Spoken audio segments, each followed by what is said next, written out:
नमस्कार, मनी गुरु की इस खास पेशकश में आप सभी का स्वागत है। मैं हूं स्वाति रायना। रिटायरमेंट एक ऐसा फाइनेंशियल लक्ष्य है जिसके लिए कोई लोन नहीं मिलता, इसलिए जरूरी है पहली सैलरी से ही रिटायरमेंट के लिए बचत शुरू करना। पर एक रिपोर्ट के मुताबिक आजकल निवेशकों की फाइनेंशियल लिस्ट में रिटायरमेंट प्लानिंग थोड़ी नीचे खिसक गई है। आज आपको बताएंगे क्यों जरूरी है रिटायरमेंट प्लानिंग करना और कहां निवेश करके रिटायरमेंट के बाद की लाइफ आप कर सकते हैं सिक्योर। इस चर्चा में दो बेहद ही खास मेहमान हमारे साथ आज शो में शामिल हैं। Anil Chopra, group director financial wellbeing Bajaj Capital, और Ajit Menon, CEO PGIM India mutual fund. बहुत स्वागत करते हैं अनिल जी और अजीत जी दोनों का ही हमारे साथ मनी गुरु के आज के इस खास कार्यक्रम में शामिल होने के लिए। रिटायरमेंट प्लानिंग जो जिंदगी के जरूरी फाइनेंशियल लक्ष्य होते हैं उसमें से एक बहुत ही जरूरी लक्ष्य माना जाता है। पर आजकल का ट्रेंड क्या कहता है, क्योंकि जिस तरीके से निवेशकों के लाइफस्टाइल बदल गई। निवेशक मैं इसलिए कह रही हूँ क्योंकि वो लोग जो कि एक्चुअली पैसा बचाते हैं और उसको कहीं पर निवेश करते हैं, उनकी नज़र में कुछ और भी इम्पोर्टेंट लक्ष्य शायद जुड़ गए हैं। मैं इसलिए अजीत जी सबसे पहले आपसे समझना चाहती हूँ, ऐसे कौन से निवेशकों के पसंदीदा लक्ष्य हैं जिनको वो ज्यादा तरजीह देते हैं और रिटायरमेंट प्लानिंग इन सब में कहां पर फिट होती है?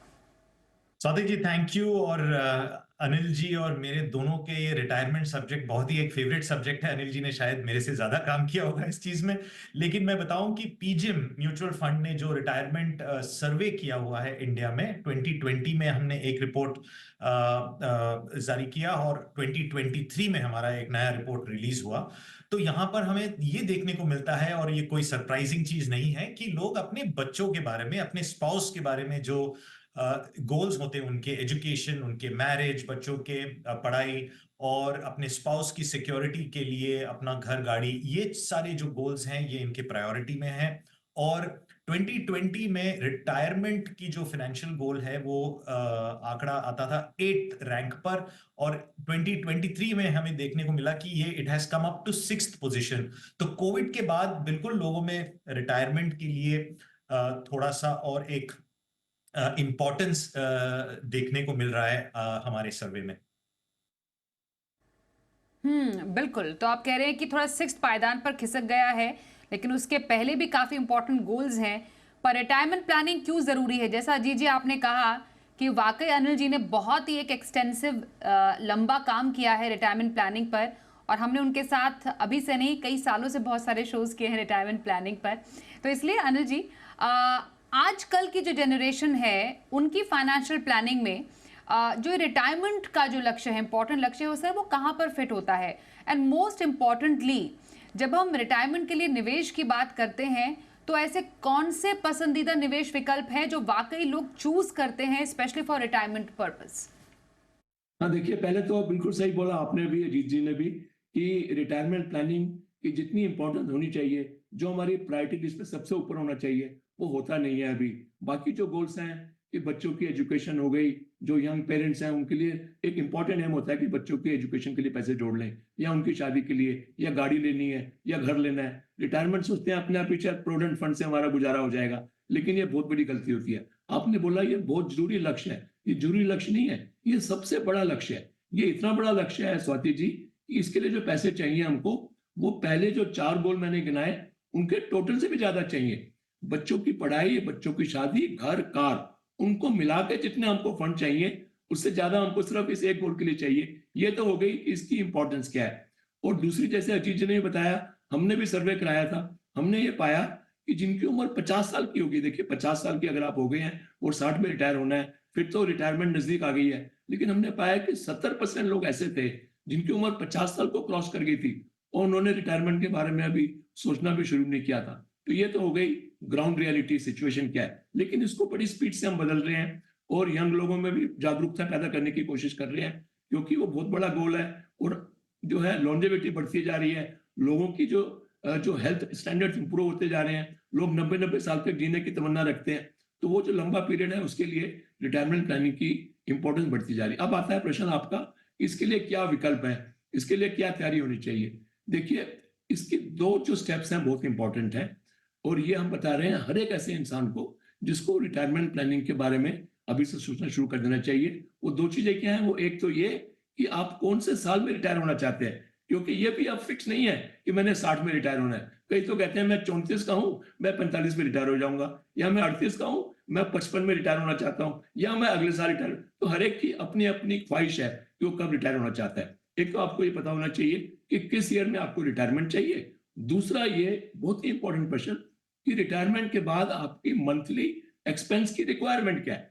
तो ये लोग बताते हैं, अभी मेरे को 1 लाख मिल जाए तो मेरा गुजारा हो जाएगा, लेकिन वो ये नहीं सोचते कि 1 लाख रुपए तो आज मिल जाए तो गुजारा हो जाएगा ना। रिटायरमेंट अगर 15 साल के बाद आ रही है, तब तो 1 लाख बढ़ के शायद 2 लाख या सवा 2 लाख हो जाएगा। तो ये कुछ भ्रांतियां हैं जिनको हम दूर करने की कोशिश करते हैं, और इन सब चीजों से छुटकारा पाने के लिए जो हम उनको स्कीमें बताते हैं, वो दोबारा से मैं रिपीट कर देता हूँ यहाँ पे कि देखिए, म्यूचुअल फंड सिप्स जो है, उससे बढ़िया तो कोई हमारे पास यंत्र तंत्र है ही नहीं कि हम रिटायरमेंट प्लानिंग की तैयारी शुरू कर दें। और म्यूचुअल फंड से अपनी पहली तनख्वाह से स्टार्ट कर देनी चाहिए। उससे लॉन्ग वेल्थ क्रिएट होती है, एक अनुशासन आता है और अच्छी खासी कॉर्पस बढ़ जाता है। उसके अलावा ईपीएफ पीपीएफ तो सब जानते ही हैं, क्योंकि जो भी नौकरी पेशा लोग हैं उनको अपनी कंपनी से प्रोविडेंट फंड कट के उनका जमा होता रहता है, और साथ में कुछ वॉलंटरी भी कराते हैं। और पीपीएफ भी आजकल काफी पॉपुलर है, पब्लिक प्रोविडेंट फंड, जिसमें टैक्स फ्री ब्याज मिलता है। वो भी एक पेंशन या रिटायरमेंट के लिए बहुत अच्छा एक साधन बन जाता है। उसके अलावा हम ये सलाह देते हैं कि एनपीएस, देखिए सरकार का बहुत ही बढ़िया कदम है, और एनपीएस पे आपने भी, जी बिजनेस को भी हम शाबाशी देते हैं कि कितने प्रोग्राम किए आपने, कितनी लोगों की नॉलेज बढ़ाई कि नेशनल पेंशन सिस्टम जो है पीएफआरडीए का, उसके जरिए भी आप अपनी पोस्ट रिटायरमेंट लाइफ को बहुत ही बढ़िया, जिसको हम बोलते हैं joyful, stress free, care free, worry free, और मतलब एक लंबा एक जो है ना अपने जीने के मजे 4 गुना ज्यादा कर दे, तो वो हो जाते हैं अगर आप एनपीएस में एनरोल करके और उसमें अपने पैसे जोड़ते जाते हैं। उसके अलावा अगर आप यूलिप ले लेते हैं, तो क्योंकि लोगों को होता है कि इंश्योरेंस भी करानी है हमको, लेकिन इंश्योरेंस के साथ साथ कुछ वेल्थ भी क्रिएट हो जाए, उसके लिए यूलिप एक अच्छा एक प्रावधान बन जाता है, एक ऑप्शन बन जाता है। और last but not the least, लोगों का सोने की तरफ बहुत रुझान बढ़ गया है। अभी पीछे गोल्ड में अच्छा खासा रेट भी बढ़ा है, उसकी बहुत ही बढ़िया स्कीम है स्वाति, जिसकी पहले भी चर्चा करी हमने, वो है सोवरेन गोल्ड बॉन्ड्स। तो वो जो सरकार की स्कीम है जिसपे ब्याज भी मिलता है, और गोल्ड की जो जो अप्रिसिएशन होती है वो अलग मिलती है, और होती भी टैक्स फ्री है। लेकिन गोल्ड का ये ध्यान रखना है कि 10% ही करना है, ज्यादा नहीं करना। तो इस तरीके से अगर आप mutual fund SIPs, PPF, EPF, NPS, ULIP और सोवरेन गोल्ड बॉन्ड्स ऐसे करके कुछ एक पोर्टफोलियो बना लेते हैं, और अनुशासन के साथ, और ये गोल को, लक्ष्य को माइंड में रख के कि कब रिटायर होना है, उस दिन कितने पैसे चाहिए होंगे, उसके हिसाब से अगर आप अपनी स्टार्ट कर देते हैं प्रोसेस को, तो फिर आप अपनी रिटायरमेंट को बहुत अच्छे से एंजॉय कर पाएंगे। और अगर आप कहेंगे तो मैं आपको वो फॉर्मूला भी बता दूंगा कि ये कैसे पता चले कि कितना अमाउंट हमारे पास होना चाहिए, जिससे हमारी पोस्ट रिटायरमेंट लाइफ जो है वो बहुत ही कंफर्टेबल। समझूंगे, फॉर्मूला समझना बेहद जरूरी है, क्योंकि हम वेल्थ क्रिएशन की बात कर रहे हैं कि रिटायरमेंट का वेल्थ क्रिएशन प्लान क्या हो, और ना सिर्फ 60 से पहले वेल्थ, बल्कि 60 के बाद भी वेल्थ, या हम कह सकते हैं रिटायरमेंट से पहले का वेल्थ या रिटायरमेंट के बाद का वेल्थ क्रिएशन फॉर्मूला और प्लान समझना जरूरी है। अजीत जी, क्योंकि हम पोस्ट रिटायरमेंट की जब यहाँ पर बात करते हैं, तो क्या एक ट्रेंड नजर आता है, कहाँ पर किस इन्वेस्टमेंट प्रोडक्ट में ज़्यादा लोगों को निवेश करना पसंद आया है? कुछ इन्वेस्टमेंट ऑप्शंस जैसे अनिल जी ने बताए, अभी फिलहाल पसंद क्या है लोगों को, थोड़ा कुछ पता चला है? स्वाति जी, मैं ये कहना चाहता हूं कि अगर रिटायरमेंट के बाद लोगों को किसी चीज में इन्वेस्ट करनी चाहिए तो वो है खुद पे। क्योंकि हमारे रिसर्च के हिसाब से हमें ये भी देखने को मिलता है कि लोग आजकल 50% से ज्यादा लोग जो है एफडीज में इन्वेस्ट कर रहे हैं, और वो ये मानते हैं कि अगर गारंटीड रिटर्न जैसे प्रोडक्ट्स एफडीज हैं, और एफडीज के बाद इंश्योरेंस प्रोडक्ट्स में वो इन्वेस्ट करते हैं। म्यूचुअल फंड्स जो एक मार्ग है, और अनिल चोपड़ा जी ने जैसे कहा कि इससे अच्छा एक यंत्र नहीं है, वो पिछले सर्वे में हमारा जो 10% था, वो आगे 23 वाली सर्वे में हमें देखने को मिला कि ये 24% लोगों ने म्यूचुअल फंड में इन्वेस्ट किया हुआ है। और जिन लोगों ने म्यूचुअल फंड में इन्वेस्ट किया हुआ है उनका जो कॉन्फिडेंस लेवल है रिटायरमेंट को लेकर के, ये ज्यादा है। पोस्टल स्कीम्स भी हैं, पोस्टल स्कीम्स में लोग इन्वेस्ट करते हैं। तो बैंक डिपॉजिट्स, इंश्योरेंस और पोस्टल स्कीम्स, ये पहले ऑप्शंस होते हैं जो हमें देखने को मिलता है। ट्रेंड ये है कि लोग इसमें इन्वेस्ट करते हैं। मैंने ये कहा कि मैं ये चाहता हूं कि लोग अपने आप में इन्वेस्ट करें, क्योंकि हमें ये लगता है कि रिटायरमेंट का सबसे बड़ा रिस्क ये होता है कि आप सिर्फ एक स्किल से कमा सकते हो, कंसंट्रेशन रिस्क ये है कि आप कमा सकते हो सिर्फ एक स्किल को लेकर के, और अगर आपके पास दूसरी स्किल हो, और हमारे सर्वे में हमने देखा कि 36% लोगों ने ये कहा कि हमारे पास एक दूसरा एक स्किल है जहां से हम कमा रहे हैं। और कोविड के टाइम पे हमने देखा कि काफी लोगों ने अपने हॉबीज को, अपने स्किल्स को मोनेटाइज किए। तो हमारा पीजिम का ये मानना है कि सबसे अच्छा रिटायरमेंट के लिए कॉर्पस का कैलकुलेट करना, जैसे कि चोपड़ा जी ने कहा कि आप कब रिटायर होगे, ये सारी चीजें इंपॉर्टेंट है जो एक एडवाइजर की हेल्प से आप जान सकते हो। एक चीज जो आप खुद के लिए कर सकते हो ये कि आपकी कोई अगर दूसरी स्किल हो तो आप उस पर ध्यान दे करके उसको डेवलप करें, क्योंकि सबसे दूसरी अगर रिसर्च को देखें, ग्लोबल रिसर्च को देखें, तो रिटायरमेंट का एक और बड़ा रिस्क ये है लॉन्जेविटी, यानी कि आप कितने साल तक जियोगे। और ये आज देखने को मिल रहा है कि लोग 90 और 100 के करीब करीब जा रहे हैं। हमारी फैमिलीज और फ्रेंड सर्कल्स में ये है। तो if you are going to live that long, then how is your money going to last for that long. Having a secondary skill, एक दूसरा एक स्किल रहना, एक हुनर रहना बहुत इंपॉर्टेंट है। बिल्कुल, तो पैसिव इनकम की आय और जो दूसरा हुनर होना चाहिए, रेगुलर आय, ये कुछ ऐसी चुनौतियां भी हैं और ज़रूरतें भी हैं जो कि रिटायरमेंट के बाद भी आपको ध्यान में रखनी चाहिए। और अनिल जी, इस पर तो आपका भी हमेशा से जोर रहता ही है कि आप जितना लंबा जीते हैं आपको उतना ही अपने जीने के लिए उस तरीके का फाइनेंशियल स्टेबिलिटी रहनी चाहिए। तभी हम कहते हैं, और एक काफ़ी हमसे दर्शक पूछते भी हैं, अब जैसे सर्वे में निकल कर आया है कि लोग अभी भी एफडी को ज़्यादा पसंद करते हैं, म्यूचुअल फंड को अब धीरे धीरे पसंद लोगों ने करना शुरू किया है, पर 60 के बाद इक्विटी, मैं उन लोगों के लिए समझना चाहती हूँ कि आप समझाएं क्यों ज़रूरी है, कितना इक्विटी में निवेश 60 के बाद होना चाहिए, और महंगाई को जोड़ना अपनी रिटायरमेंट प्लानिंग में क्यों है ज़रूरी। देखिए स्वाति जी, आप जब से 60 बोल रहे हैं ना, ऐसे लग रहा है ऐसे कोई हुआ है कि जैसे 60 साल का इंसान हुआ नहीं कि उसके बाद उसकी जिंदगी खत्म हो गई। देखिए जो 60 की जो नंबर है ना, वो सिर्फ एक रिटायरमेंट की एज है गवर्नमेंट सर्विस में या कुछ प्राइवेट कंपनियों में। आप जिंदगी से तो रिटायर नहीं हो रहे ना, ये तो आप मानते हैं ना। 60 साल के आजकल आप देखिए लोगों को, मैं तो बहुत लोगों से मिलता हूँ जिनकी रिटायरमेंट नजदीक होती है, वो बहुत यंग दिखते हैं, बहुत युवा दिखते हैं, उनमें बहुत एनर्जी होती है। तो 60 का ऐसा कुछ नहीं है। 60 ईयर्स के इंसान को भी जो एक स्टैंडर्ड ग्लोबल फार्मूला है, कई सालों से चलता आ रहा है कि 100 में से अपनी उम्र घटाइए, उतना परसेंट होना चाहिए आपका इक्विटी में। तो जिसकी ये 60 भी हो गई है, उसको भी 100 में 60 40% अपने पोर्टफोलियो का इक्विटी में जरूर रखना चाहिए। अगर ऑलरेडी उन्होंने जोड़ा हुआ है तो बहुत अच्छी बात है, नहीं तो 60 के बाद वो अपने पोर्टफोलियो को बना के उसको इक्विटी को वहां पर लेकर आए।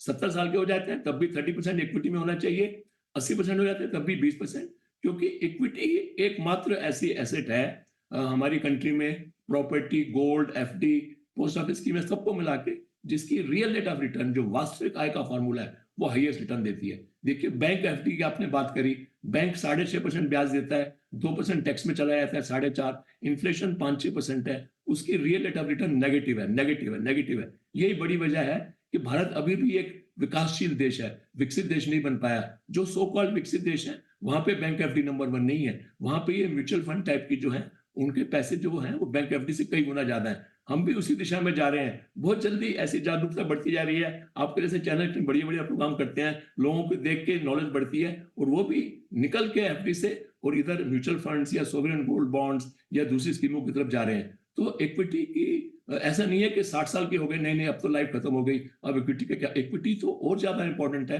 क्योंकि उसकी जो, अगर अभी तक की हम उसकी अगर जर्नी देखें कि जो सेंसेक्स है हमारा, जो भी 72,000 पे पहुंचा हुआ है, वो 100 पे स्टार्ट हुआ था 1979 में, सिर्फ 45 सालों में 100 बढ़कर 72,000 हो गया है, यानी तकरीबन 15% की रिटर्न आई है, डिस्पाइट इतने उतार चढ़ाव आए। और उसमें से आप अगर टैक्स भी निकाल दो 10%, 8% का, 13.5%, और इन्फ्लेशन भी निकाल दो 6-7% की, फिर भी उसकी जो वास्तविक आय है, जो रियल रेट है, उसको कोई बीट नहीं कर सकता। तो ये, but at the same time equity risky भी होती है, उसमें वॉलेटिलिटी भी होती है, लोगों को समझ में भी नहीं आता। इसलिए ये फार्मूला अगर आप एक थंब रूल बना लें कि आपको 30-40% पोर्टफोलियो इक्विटी में होना चाहिए। मान लीजिए आप रिटायर हो गए, 2.5 करोड़ आपके पास है, अगर 1 करोड़ इक्विटी में है, बाकी जो है वो सीनियर सिटीजन सेविंग स्कीम में या डेट फंड्स में या पोस्ट ऑफिस की स्कीमों में है, इस तरीके से आप चलेंगे तो ना तो आपके पैसे कभी खत्म होंगे जिंदगी भर, और आप इन्फ्लेशन को भी बीट कर पाएंगे, क्योंकि इन्फ्लेशन एक बहुत बड़ा एक ऐसा एक आपके सामने मुंह फैलाए खड़ा है, जिसको आपने उसको इग्नोर नहीं कर सकते, ये नहीं आंखें बंद नहीं कर सकते। इन्फ्लेशन तो रहेगा ही रहेगा, आपके खर्चे तो बढ़ने ही बढ़ने हैं, उसको बीट करने के लिए इक्विटी का सहारा लेना बहुत जरूरी है। बिल्कुल, तो महंगाई को मात देने के लिए आपको इक्विटी में निवेश करना ही चाहिए और उसका फॉर्मूला क्या है, ये अनिल जी ने बताया। एक ब्रेक के लिए रुकेंगे, ब्रेक के बाद भी रिटायरमेंट प्लानिंग पर चर्चा हमारी जारी रहेगी। कैसे आप बनाए वेल्थ रिटायरमेंट के पहले, रिटायरमेंट के बाद, इस पर चर्चा जारी रहेगी थोड़ी देर में। देखते रहिए मनी गुरु।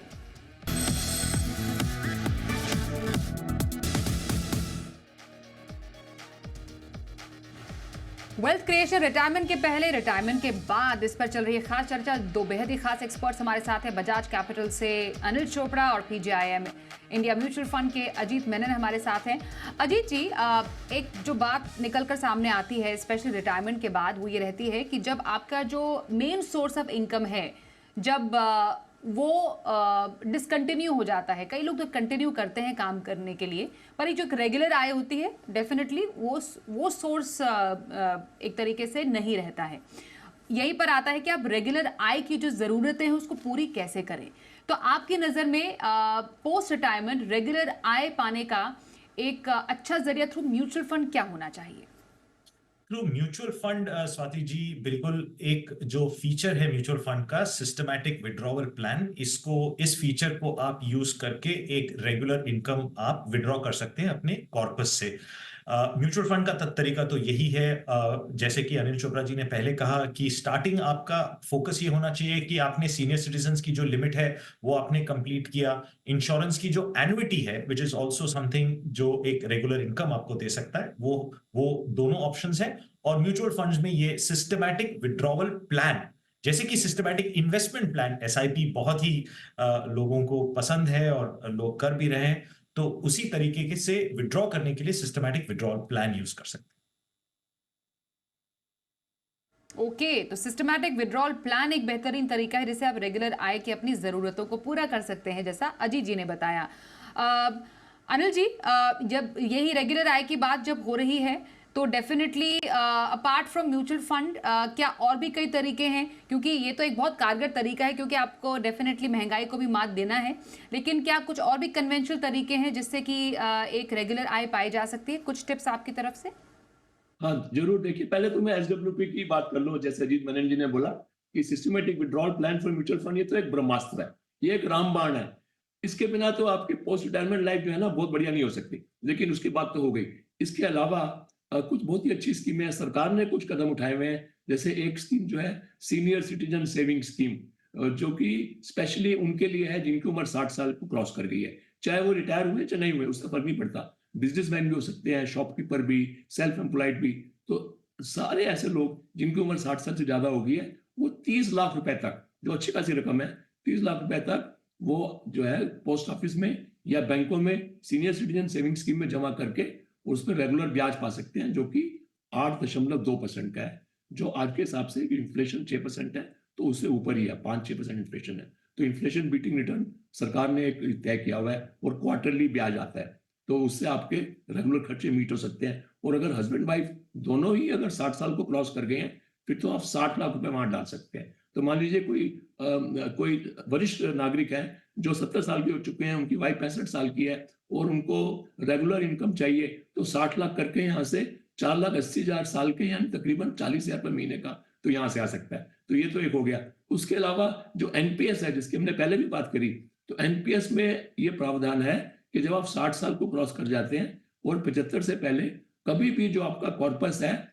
उसके पूरे के पूरे कॉर्पस को आप पेंशन में कन्वर्ट कर सकते हैं, जो आपको रेगुलर हर महीने मिलेगा। हम एग्जांपल लेते हैं, मान लीजिए किसी ने एनपीएस स्टार्ट किया जब वो 50 साल के थे और 65 साल में उन्होंने उससे एग्जिट करा और उनका वहां पे अगर 50 लाख जमा हो गया, तो उस पर जो उनकी पेंशन बनेगी आज के रेट के हिसाब से, वो तकरीबन 25,200-300 रुपए बनेगी, जो कि एक अच्छी खासी एक रेगुलर इनकम है और वो उनको मिलेगी जब तक वो रहेंगे। तो हो सकता है वो रहें 100 साल तक।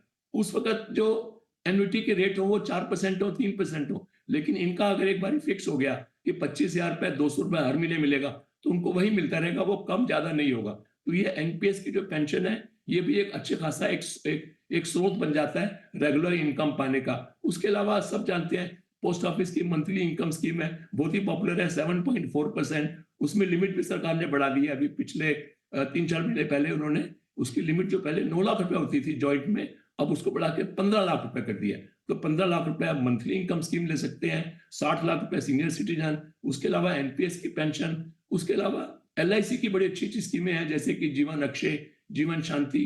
और यहाँ पे हम ये तो स्कीमें उनके लिए हैं जिनका टैक्स स्लैब जो है वो कम है या बिल्कुल मार्जिनल है। लेकिन बहुत सारे लोग ऐसे हैं जो कि हाई इनकम ब्रैकेट में है, उनको लगता है कि भाई ये जो स्कीमें हैं टैक्स देने के बाद तो कुछ बचेगा नहीं।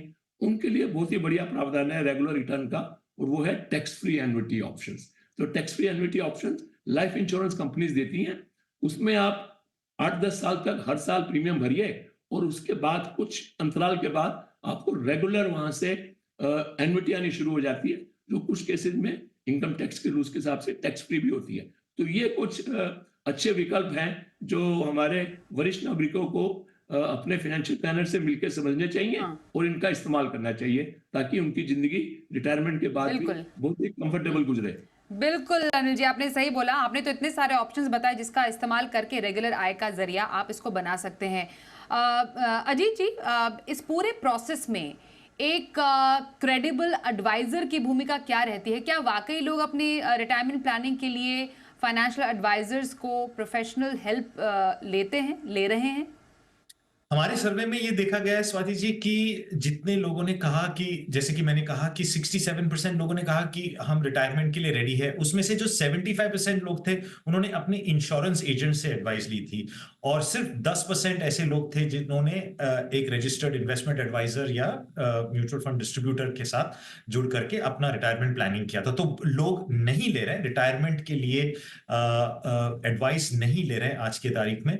और मैं ये मानता हूं कि एक एडवाइजर का रोल इस बहुत ही इंपॉर्टेंट गोल के लिए बहुत जरूरी है, क्योंकि ये सारे इमोशनल चीजें भी होती हैं हमारी जो फाइनेंशियल गोल्स है। एक रीजन रिटायरमेंट की प्रायोरिटी को कम करना, लोग अपने बच्चों की पढ़ाई, बच्चों की, और आपने कहा कि रिटायरमेंट एक ऐसा फाइनेंशियल गोल है जिसके लिए लोन नहीं मिलता। बच्चों की पढ़ाई के लिए आप एसआईपी कर रहे हो, अगर उसमें कुछ कम ज्यादा भी हुआ तो आप लोन ले सकते हैं, रिटायरमेंट के लिए आप नहीं कर सकते। और उसका ये रीजन है कि रिटायरमेंट एक नेगेटिव वर्ड बन चुका है काफी लोगों के लिए, स्पेशली सर्विस क्लास लोगों के लिए, कि उनका जो पिक्चर है रिटायरमेंट का वो ये है कि हम जानते हैं लोग जो रिटायर्ड है उनका ना कोई कुछ डायबिटीज या हाइपरटेंशन या कुछ ऐसे हेल्थ प्रॉब्लम्स होते हैं। तो जो इमेज होता है रिटायरमेंट का वो नेगेटिव होता है। इसके लिए एक इमोशनल रीजन, बहुत एक इंपॉर्टेंट ये रीजन है साइकोलॉजी, कि आप इसको एक पॉजिटिव तरीके से फ्रेम करें, एक फाइनेंशियल फ्रीडम के तरीके में फ्रेम करें। एडवाइजर का जो रोल होता है वो यहीं पे हेल्प करता है कि ये जो साइकोलॉजी है इसके पीछे सारा, कि हम अपने आप को कितने डिसिप्लिन से काम हम लगा सकते हैं, इसकी इन्वेस्टमेंट किस प्रोपोर्शन में हमें हमारी रिस्क के हिसाब से एलोकेशन करना है, एसडब्ल्यूपी की रेट, रियल रेट किस तरीके से निकालना है कि जो रिटर्न होता है फंड का और उसको इन्फ्लेशन को डिफरेंस निकाल करके वो रियल रेट ऑफ रिटर्न के लिए आपको एडजस्ट करके दे कि ये रिटर्न आपकी होनी चाहिए या ये विड्रॉल आपकी होनी चाहिए। ये सारे अजीत सर, आपने बिल्कुल सही बोला। ये जो एक प्रोफेशनल हेल्प होती है उससे एक निवेशक को ही हेल्प मिलती है कि कैसे अपने प्रोफेशनल जो इन्वेस्टमेंट जर्नी है उसको एकदम सीमलेस रखे, विदाउट एनी टेंशन रखे। तो इसमें आपको फाइनेंशियल एडवाइजर की हेल्प लेना जरूरी है, जैसा आपने बहुत अच्छे से इसको समअप किया।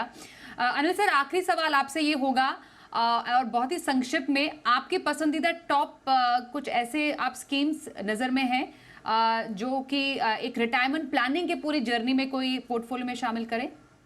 हाँ, देखिए, जब तो म्यूचुअल, अभी आप यंग हैं और रिटायरमेंट की प्लानिंग कर रहे हैं, फिर तो वो 5 सिपें होनी चाहिए जो पहले भी बताया हमने, 2 large cap, 1 mid cap, 1 multi cap और 1 कोई भी आपके पसंद की थीम। लेकिन आपका जो क्वेश्चन है उसका मैं जल्दी से जवाब देता हूं कि आप रिटायर हो गए और आपका जो टोटल पोर्टफोलियो है वो कैसे स्कीम में डिवाइड होना चाहिए। मैंने रिसर्च से यहाँ आने से पहले उनके नाम ले लिए, वो 5 नाम मैं आपको बता देता हूँ। वो है, एक तो बहुत ही बढ़िया पराग पारिक का फ्लेक्सी कैप फंड है। फ्लेक्सी कैप में ये कुछ सोचने की जरूरत नहीं है कि लार्ज करना है कि मिड की स्मॉल, वो अपने आप ही फंड मैनेजर देख लेगा। उसके अलावा फिर एचडीएफसी बैलेंस एडवांटेज फंड और आईसीआईसी प्रू बैलेंस एडवांटेज, ये दोनों जो फंड्स हैं बैलेंस एडवांटेज फंड एचडीएफसी के और आईप्रू के, अपनी कैटेगरी के टॉप परफॉर्मर हैं। यहाँ पैसा आपका डेट में भी जा रहा है, इक्विटी में भी जा रहा है, थोड़ा ज्यादा इक्विटी में जा रहा है ताकि टैक्स का बेनिफिट मिले, और ये गोल्ड स्टैंडर्ड फंड्स रहे हैं अभी तक। और उसके अलावा 2 मल्टी एसेट, क्योंकि आजकल सिर्फ डेट और इक्विटी नहीं, गोल्ड भी इंपॉर्टेंट हो गया है, तो वो और कुछ ऑल्टरनेटिव्स भी।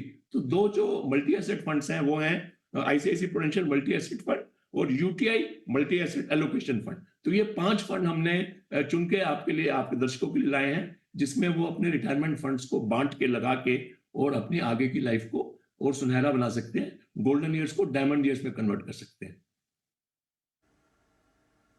जी बहुत धन्यवाद अनिल जी, अजीत जी, आप दोनों का ही इस बेहद ही इंपॉर्टेंट टॉपिक पर हम सबसे चर्चा करने के लिए और बताने के लिए वेल्थ 60 से पहले और 60 के बाद कैसे क्रिएट की जा सकती है। धन्यवाद। इसी के साथ मनी गुरु में बस इतना ही। देखते रहिए जी बिजनेस।